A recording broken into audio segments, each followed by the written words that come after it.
আসসালামু আলাইকুম ওয়া রাহমাতুল্লাহ। বিডি মেজারমেন্টের আপনার প্রশ্ন আমাদের উত্তরের একটি নতুন পর্বে আপনাদেরকে স্বাগতম। আজকে প্রথম প্রশ্নটা যিনি করেছেন ওনার নাম মোহাম্মদ কবির সাহেব।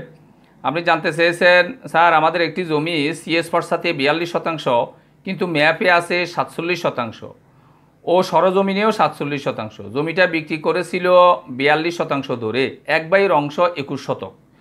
বিক্রির সময় জমিতে বাবার কবর ছিল, তা বাদ দিয়ে এখন আমি কি বাড়তি জমি পাবো? যেহেতু মূল মালিক তার পুরো সম্পত্তি থেকে 21% আপনার কাছে বিক্রি করছে, এখানে বাড়তি যদি কোনো জমি থাকে এটা মূল মালিকেরই থাকবে। আপনি আপনার 21% নিয়েই আপনাকে সন্তুষ্ট থাকতে হবে।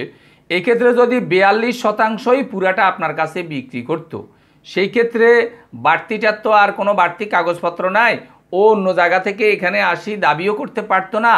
তখন আপনি ওই বাড়তিটা অংশ যতদিন পর্যন্ত আপনার এটার মুখে মুখে থাকতো আপনি তখন ভোগ করতে পারতেন। কিন্তু মূল মালিক যেহেতু অর্ধেক বিক্রি করছে, এখন বাড়তি কমতি থাকলে ওইটা মূল মালিক বুঝবে। আপনি আপনার 21% নিয়েই এখানে সন্তুষ্ট থাকতে হবে। আশা করি বিষয়টা বুঝতে পারছেন। কোনো অংশে না বুঝলে আমাদেরকে জিজ্ঞাসা করলে আমরা জবাব দেওয়ার চেষ্টা করব ইনশাল্লাহ। পরবর্তী প্রশ্নটা যিনি করেছেন মোহাম্মদ রফিকুল ইসলাম খান সাহেব। আপনি জানতে চেয়েছেন, আপনি বলছেন এই কথা যে জানি না এই ভিডিওতে আমার এই প্রশ্ন প্রাসঙ্গিক কি না, তাও করছি। একটি ভিডিওতে দেখলাম বিএস বিআরএস এসে বিএস বিআরএস আরএস জরিপকে একই বলা হয়েছে, এটা ঠিক কেনা? আপনাকে অসংখ্য ধন্যবাদ, আপনি নিজে থেকেই বলছেন যে এটা প্রাসঙ্গিক কিনা। আসলে এটা অন্য লোকের ভিডিও। হ্যাঁ, সে বিএস বিআরএস আরএস আমি দেখি নাই, আপনি দেখেছেন, একই জরিপ বলছে। আমরা এটাকে বলবো যে আসলে এগুলিকে একই জরিপ বলার কোনো সুযোগ নাই, যেহেতু আরএস সম্পূর্ণ আলাদা একটা জরিপ, বিএস সম্পূর্ণ আলাদা একটা জরিপ হইতেছে। এই জন্য আমি কেন এগুলিকে একই জরিপ বলতে যাব? হ্যাঁ, কিন্তু দেখতে হবে উনি অন্য কোনো লেভেলে এগুলিকে এক সামঞ্জস্য দেওয়ার জন্য কোনো কারণে বলছে কিনা।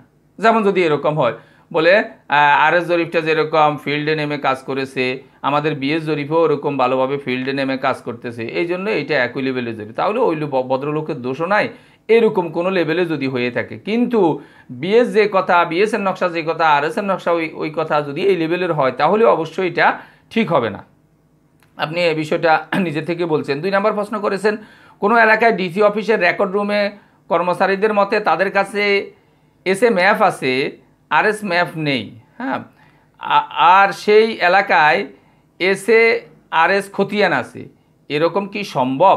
আসলে এগুলি সারা বাংলাদেশে বিভিন্ন সময় বিভিন্ন কারণে এরকম হয়ে যাবে। সময়ের ভেদাভেদে, সময়ের পার্থক্যর কারণে কোনো কোনো অফিসে, কোনো কোনো রেকর্ড রুমে কিছু দলিল থাকবে, কিছু পর্চা থাকবে, আবার কিছু এরকম থাকবেও না, এরকম হইতে পারে, এটা সম্ভব। উদাহরণস্বরূপ আমি আপনাকে সংক্ষেপে একটু বলি। ধরেন একবারে যখন এই দেশে জায়গা জমিও বেচা বিক্রি কম হইতো, মানুষজনও কম ছিল, হয়তো বিভাগওয়ারি মনে করেন একটা রেজিস্ট্রি অফিস ছিল।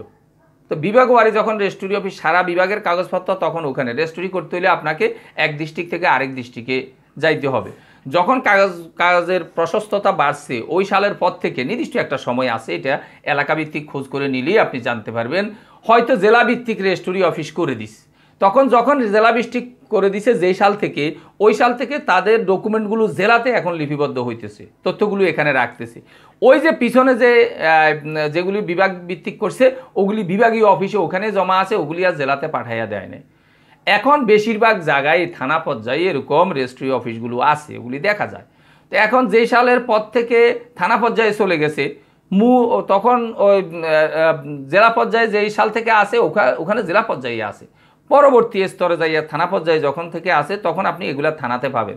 এই জন্য কোনো কোনো পর্চা আপনি থানাতে পাবেন, কোনোটা অনেক সময় জেলাতে, এরকম হয়ে যাবে। এই জন্য রেকর্ড রুমও যদি আপনাকে কোনো সময় এই কথা বলে, আমাদের কাছে এই ম্যাপ আছে, এই ম্যাপ নেই, আমাদের কাছে এই ফর্সা আছে, এই ফর্সা নেই, এটা হইতেই পারে, এটা সত্য হইতেই পারে। আপনি এইভাবে এই সাল থেকে এই সাল পর্যন্ত এই জিনিসগুলো হয়েছে আর এই জিনিসগুলো হয় নাই, এভাবে এরকম, এটা সম্ভব। আশা করি বিষয়টা বুঝতে পারছেন। কোনো অংশ না বুঝলে আমাদেরকে জিজ্ঞাসা করলে আমরা জবাব দেওয়ার চেষ্টা করব ইনশাল্লাহ। পরবর্তী প্রশ্নটা যিনি করেছেন, উনি বলেছেন, আসলে ওনার নামটা এখানে পড়া যাচ্ছে না, ক্রিয়েটিভ চিটাগং এইভাবে লিখছেন যে আপনি আমার একটা প্রশ্ন ছিল, যদিও আগেও করেছি কিন্তু উত্তর পাই নাই। আসলে উত্তর সঠিক সময়ে না দিতে পারার জন্য আমরা আন্তরিক দুঃখিত। আসলে আলহামদুলিল্লাহ, আল্লাহ পাকের শুকরিয়া, আমরা উত্তর দেওয়ার চেষ্টা করি, আর সারা বাংলাদেশ থেকে বিভিন্ন জন বিভিন্ন লেভেলের প্রশ্নগুলো করে আমরা আমাদের সাধ্যমতো উত্তর দেওয়ার চেষ্টা করি। আসলে শুধু যে উত্তরগুলো দেই আসলে মৌলিকভাবে আমার কাজ এটা না। হ্যাঁ, আসলে আসলে অনেক ভোকেশনাল সার্ভের আমি ঢাকা বিভাগীয় পরিচালক হিসেবে অনেকগুলো এরকম দায়িত্ব পালন করতে হয়। এর ফাঁকে আপনাদের এই খেদমতটুকু করার একটু চেষ্টা করি যদি আমার পক্ষে সম্ভব হয়, যদিও আমি মানুষ হিসেবে অনেক সময় অনেক ভুলভ্রান্তিও হয়ে যেতে পারে। এগুলি ইনশাল্লাহ যদি ছোটোখাটো ভুল হয় হয়তো ক্ষমা সুন্দর দৃষ্টিতে দেখবেন, আর যদি বড় ধরনের ভুল হয় আপনারা কমেন্ট করলে ওগুলিও আমরা মাথা পেতে নেই, যেহেতু আসলে আমাদের যে সব বিষয় একবারে নখে দর্পণে জানা আছে বিষয়টা এরকম না, আমাদেরও ভুলভ্রান্তি হইতে পারে। তো এই জন্য সঠিক সময়ে আপনার প্রশ্নের উত্তর দিতে পারি না, এই জন্য দুঃখিত। আর অনেকগুলো প্রশ্ন এখনও আমাদের কাছে বেশ কিছু প্রশ্ন জমা থাকে। ভিডিওগুলো অনেক বড় হলে মানুষ একটু অনেকে কমেন্ট করে স্যার আর একটু ছোটো ভিডিও হলে ভালো হইতো, আমরা একটু সামঞ্জস্য রাখি করার চেষ্টা করি। তো আজকে আপনার প্রশ্নটা আমি উত্তর দেওয়ার চেষ্টা করতেছি। আপনি বলছেন প্রশ্নটা হলো কিছু নকশার মধ্যে দাগের উপরে সাংকেতিক কিছু অক্ষর লেখা থাকে যেমন খ, ক এরকম, এর দ্বারা কি বোঝানো হয়? আসলে দাগের উপরে এই সাংকেতিক চিহ্নগুলো দ্বারা ওই যে ক তফসিল খ তফসিলের যে একটা সম্পত্তি আছে এগুলো বোঝানোর জন্য এরকম ব্যবহার হয়, যে এটা ক তফসিলের সম্পত্তি, এটা খ তফসিলের সম্পত্তি, এটা সার্ভেয়ারগণ এরকম ব্যবহার করে। এখন ক তফসিল এবং খ তফসিল কি এটা বলতে গেলে আবার বিস্তারিত একটা ভিডিও হয়ে যায়, দীর্ঘ প্রক্রিয়ার। আমার এটার উপরে একটা ভিডিও করা আছে অলরেডি, ওইটা আপনার আপলোডও ওখানে দেওয়া আছে, ইউটিউবে আছে। আমি এটার লিঙ্কটা আপনার জন্য দিয়ে দেব, আপনি ইনশাল্লাহ এরকম দেখে নেওয়ার ওখানে চেষ্টা করিয়েন, তাহলে ক তফসিল এবং খ তফসিল সম্পর্কে বিস্তারিত আপনি জেনে যাবেন। ক তফসিল এবং খ তফসিল যেটাকে অর্পিত সম্পত্তি বলা হয় এরকম, কেউ শত্রু সম্পত্তি বলে, এরকম বিভিন্নভাবে এরকম বলা হয় অর্পিত সম্পত্তি। এটার উপরে ভিডিওটা দেখলে আপনি এটার উপরে বিস্তারিত এরকম ক তফসিল খ তফসিল সম্পর্কে এরকম জানতে পারবেন। আমি ভিডিও ডেসক্রিপশন বক্সে এটার লিঙ্কটা একটু দিয়ে দেব। তো এই জিনিসটা বোঝানোর জন্য নকশার মধ্যে ক খ এরকম অনেক সময় চিহ্নিত করা থাকে, যেই মোজাই সব জমিগুলো আছে, এই সব দাগগুলো আছে, এগুলিতে সব মোজায় থাকে না, আংশিক কিছু কিছু মোজা অনেক সময় থাকে, যেখানে যেখানে থাকে ওখানে এই সাংকেতিক চিহ্নগুলো দিয়ে এগুলি এরকম বোঝানোর চেষ্টা করে। আশা করি বিষয়টা বুঝতে পারছেন। আর একটা প্রশ্ন করেছেন মোহাম্মদ না, উনি মহিলার নাম মাকসুদে আক্তার সাহেব। আপনি জানতে চেয়েছেন টাকার হিসাবটা কিভাবে বের করবে। আপনি আমাদের একটা ভিডিও দেখেছেন মাটির কুয়ার হিসাব, হাজারি কুয়া, বাংলা কুয়া, এগুলি আমরা বের করে দিছি। এরপরে বলছেন যে আসলে টাকার হিসাবটা কিভাবে বের করবো। টাকার হিসাবটা বের করা অত্যন্ত সহজ। যত কুয়া হয়েছে তত কুয়ারে, তো মনে করেন এক কুয়ার দাম যদি একটা কথারে 2000 টাকা হয়, আপনি 5 কুয়া হয়েছে, 5 দুগুণে 10,000 টাকা, এরকম যত কুয়া হোক যত টাকা হোক এটা শুধু গুণ করলে বের হয়ে যাবে। এটা কোনো জটিল জিনিস না। টাকার হিসাব পর্যন্ত খুব সম্ভবত আমরা আমাদের ভিডিওতে দেখাই নেই, কারণ আমরা এমনি মুখে বলে দিই অনেক সময় যে এরপরে টাকা যত হয় আপনি যত কুয়া তত টাকা, যে 10 কুয়া 20 কুয়া 30 কুয়া, এখন এক কুয়া কত করে ওর সাথে চুক্তি হয়েছে ওই অনুযায়ী গুণ দিলেই আপনার টাকাটা বের হয়ে যাবে। এটা কোনো জটিল জিনিস না। আশা করি বিষয়টা বুঝতে পারছেন। কোনো অংশ না বুঝলে আমাদেরকে জিজ্ঞাসা করলে আমরা জবাব দেওয়ার চেষ্টা করবো ইনশাল্লাহ। পরবর্তী প্রশ্নটা যিনি করেছেন, আপনি বলছেন আমার নাম জাহিদুল ইসলাম সাহেব। জাহিদুল ইসলাম সাহেব, আমার সার্ভেয়ার ট্রেনিং দেওয়া আছে, অর্থাৎ সার্ভেয়ারের ট্রেনিং কোর্স করেছেন, আলহামদুলিল্লাহ খুব ভালো কথা। ভবিষ্যতে আমিন হতে চাই, পরামর্শ চাচ্ছি। আলহামদুলিল্লাহ ভালো একটা দিক, আপনি আমিন হয়ে এরকম আমিন হতে চাইতেছেন, এটা খুব ভালো দিক। আমিন হওয়ার জন্য আপনাকে বলবো, যেহেতু পরামর্শ চাইছেন, আমিও ক্ষুদ্র মানুষ, তারপরেও কি পরামর্শ দিব আপনাকে বলবো যে সর্বোচ্চ চেষ্টা করবেন ন্যায় নীতির সাথে কাজটা করতে। ন্যায় নীতির সাথে যদি আপনি কাজ করেন আল্লাহ পাক আপনাকে সাহায্য করবে। কথায় আছে এরকম, বিশ্ব যদি চলে যায় কাঁদিতে কাঁদিতে, আমি একা পড়ে রইব কর্তব্য সাধিতে। হাজারো অন্যায় জ্বর যত কিছু আসুক, আপনি আপনার কর্তব্যে অটল থাকবেন। আপনি যেটা পাইছেন হয় আপনার ভুল হইলে কেউ সংশোধন করে দিবে, কিন্তু যদি আপনি সঠিক ন্যায় নীতির উপরে থাকেন আপনাকে আরেকজন বুঝাইয়া আপনার সীমানা এলোমেলো করতে পারবে না। হ্যাঁ, দেখা গেছে যে আপনি আপনার ন্যায় নীতির উপরে ওরকম থাকি কাজ করার চেষ্টা করবেন, আল্লাহ পাকও আপনাকে সাহায্য করবে। হার লাইনে আপনার দেখা গেছে যে উন্নতি হবে। এখন আমি যদি সামান্যতম অসৎ উপায় অবলম্বন করি, কারো সীমানাকে এই দিক থেকে এই দিক করতে চাই করি, তাহলে এগুলি হবে আসলে সাময়িক, কিন্তু এগুলি স্থায়ীভাবে হবে না। আর গ্রামে এলাকাতে বিভিন্ন জায়গায় আমার দুর্বলতাটাই প্রকাশ পাবে। এই জন্য আমিনের যেই মৌলিক জিনিস, হ্যাঁ, আপোষের মাধ্যমে এরকম মীমাংসা করা, হ্যাঁ, আমিনের যেই অর্থ এরকম বিশ্বস্ততা, বিশ্বাসী, ওইটা যাতে আপনার কাছ থেকে পাওয়া যায় এটা এরকম চেষ্টা করব। আর এরকম আপনার জন্য আমার পরামর্শ থাকবে, অসহায় ব্যক্তি, দরিদ্র, হ্যাঁ, বিভিন্ন সাধারণ লোক আছে, কথা দিয়ে পারেন, হ্যাঁ, এরকম টাকা পয়সা দিয়ে পারেন, এরকম দেখা গেছে যে একটা কাগজপত্র বুঝাইয়া দিয়ে পারেন, হ্যাঁ, এরকম তাদেরকে সহযোগিতা করার চেষ্টা করবেন, হ্যাঁ। তাহলে ইনশাল্লাহ আপনার উত্তর ভবিষ্যৎ সাফল্য আমি কামনা করছি। আশা করি ইনশাল্লাহ আপনি সফলতা পাবেন, এভাবে চেষ্টা করে যান ইনশাল্লাহ। পরবর্তী প্রশ্নটা যিনি করেছেন উনি মোহাম্মদ কাদের এলাহি সাহেব, আপনি জানতে চেয়েছেন যদি মৃত ব্যক্তির মা আছে, স্বামীও লিখলেন স্ত্রীও লিখলেন, তার মানে এটা বুঝতে পারি এটা স্পেসিফিক আপনার কোনো ফারায়েজ না, হয়তো আপনি জানতে চাওয়ার জন্যই বলেছেন। আসলে আমরা ফারায়েজের প্রশ্নগুলো আপনাদের যদি যেটা রিলেটেড দরকার ওইটা হলে ভালো। এখানে স্বামী হবে অথবা স্ত্রী হবে, যে কোনো একজন হবে, কিন্তু পিতা নাই, ভাইও নাই, সেই ক্ষেত্রে কিভাবে বন্টন হবে?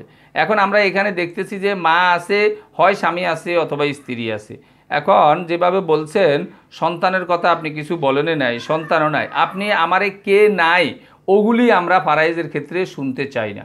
আমরা যেটা শুনতে চাই আপনার ফারাইজটা করার জন্য কে কে আছে, সাই বিভিন্ন স্তরে আসাবার 4টে স্তর আমরা রাখছি, ওই স্তরের মধ্যে আপনাকে খুঁজ দেখতে হবে। বাই নাই ঠিক আছে, তার বাতিজা আছে কিনা, বাতিজাদের সন্তান আছে কিনা, এই পর্যায়ে যদি কেউ না থাকে আপনি যান তার চাচা আছে কিনা, জ্যাঠা আছে কিনা, চাচাতো ভাই জ্যাঠাতো ভাই এরকম কেউ আছে কিনা, এইসব স্তরেও যদি কেউ থাকে ও তার এরকম সম্পত্তি পেয়ে যেতে পারে। এখন মা আছে, মা তার নির্ধারিত যে অংশ সেই অংশ পাইবে। এখন আপনাকে স্পেসিফিক আমাকে বলতে হবে যে এই লোক আছে, তখন আমরা এটার উপরে ফারাইজটা করতে পারবো, হ্যাঁ। আর স্বামী স্ত্রী আছে, স্বামী স্ত্রী অংশ যেটুকু পাইবে, এখানে যাদেরকে বলছেন স্বামী বা স্ত্রী যে থাকুক এ কখনো বঞ্চিত হবে না। মা আছে, মা কখনো বঞ্চিত হবে না। পিতা নাই হিসেবে পিতা পাইল না। এখন ভাই বোন নাই।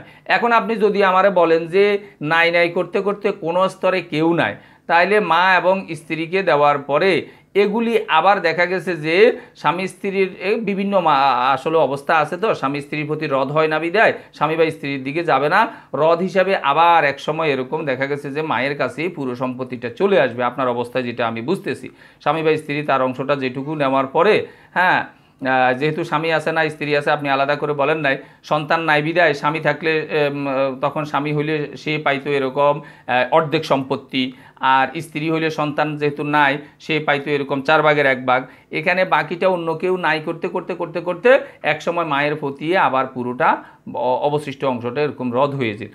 ফারাইজের ভিডিওগুলো জানার জন্য আপনারা কে কে আছে স্পষ্টভাবে একটু বলবেন, সেই ক্ষেত্রে আমরা একটু জানাতে একটু স্বাচ্ছন্দ্য বোধ করি।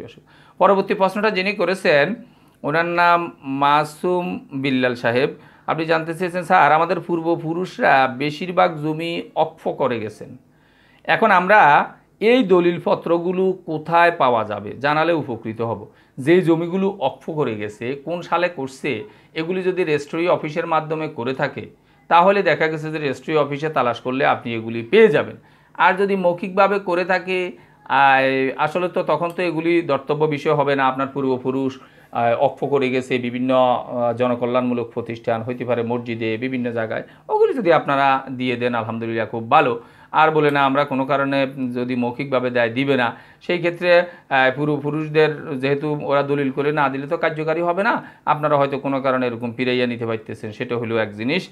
আর বিশেষ করে পরবর্তী প্রশ্নের পরের অংশ, বিশেষ করে স্যার আমাদের চাচারা বা অন্য শরিকরা আমাদের দলিল দেখাতে চায় না, কোথায় কতটুকু পাবো? এটা স্বভাবত অনেক সময় হয়ে থাকে, অনেক সময় বড় যে তার কাছে দলিলগুলো সংরক্ষিত থাকে, ছোট যারা তারা এগুলি নিয়ে সব সময় জানতেও চায় না, আবার তালাশ করলেও অনেক সময় দেখাতে চায় না। এইসব জটিলতাগুলো আমাদের প্রায় সমাজে এরকম হয়ে থাকে। আপনি যদি এরকম কোথায় কোথায় আপনাদের জমি আছে এগুলি জানার জন্য আপনি এই জমির একটা ধারাবাহিকতা আছে যে সিএসএ কে মালিক ছিল, আরএসএ কে মালিক ছিল, বিএসএ 80 কে মালিক হইতেছে, এই পিছনের পর্সাগুলো দেখে দেখে আপনাকে সিদ্ধান্ত নিতে হবে আপনার বাপ দাদাদের কতটুকু সম্পদ কোন কোন জায়গায় ছিল, ওই অনুযায়ী বর্তমান লেভেলে আপনারা কতজন ওয়ারিশ হয়েছেন, এর থেকে কতটুকু জমি বেচা বিক্রি করছে কি করে না, এগুলি তো আপনারা জানেন। কোন কোন দাগে আপনারা এখন আপনাদের যতটুকু মালিকানা ততটুকুতে আসেন কিনা, এগুলি আপনাদের নামে নিজেদের নামে খারিজটা করে নেওয়ার চেষ্টা করবেন, জমা খারিজ খতিয়ান দিয়ে আলাদা, যাতে আপনারা ইয়েগুলা দিতে পারেন, খাজনাগুলো দিতে পারেন, তখন আপনারা এগুলো স্বয়ংসম্পন্ন মালিক হবেন, এটা আপনাদের জন্য সুবিধা হবে। আর যদি কোনো কারণে এগুলি না পারেন, এগুলি পিছন থেকে একটু ধরার চেষ্টা করবেন। দলিল তালাশ করতে হলে যেই দলিল নিয়ে আপনার দরকার, সন্দেহ হয় যেই সালে হয়েছি, ওই জমির দাগ নাম্বার দিয়ে আপনি যদি দাতা জানেন, গ্রহিতা জানেন, এগুলি নাম দিয়েও তালাশ করলেও আপনি ওই দলিলগুলো পেয়ে যাবেন, অসুবিধা নাই। এভাবে খুঁজতে হবে। আর কোনো একটা দলিল যদি আপনি পান, এটা এই দলিলের ভিতরে পিছনে যতগুলো দলিল থাকুক ওই দলিলগুলোরও নাম্বার দেওয়া থাকে, এই জন্য একটা কোনোভাবে পেয়ে গেলেও কোনোভাবে তখন আপনি পুরাটাই এরকম দেখা গেছে যে আপনি পেয়ে যাচ্ছেন। এভাবে একটু চেষ্টা করবেন। আশা করি বিষয়টা বুঝতে পারছেন। কোনো অংশ না বুঝলে আমাদেরকে জিজ্ঞাসা করলে আমরা জবাব দেওয়ার চেষ্টা করবো ইনশাল্লাহ। আশা করি ভিডিওটা ভালো লাগবে। ভিডিওটি ভালো লাগলে লাইক, কমেন্ট এবং শেয়ার করবেন। আর আমাদের ধারাবাহিক ভিডিওগুলো পাওয়ার জন্য চ্যানেলটাকে সাবস্ক্রাইব করবেন। এই আশাবাদ ব্যক্ত রেখে আজকের টিউটোরিয়ালটা এখানে, আজকের আমাদের প্রশ্নোত্তর পর্বটা এখানে শেষ করছি। আল্লাহ হাফেজ।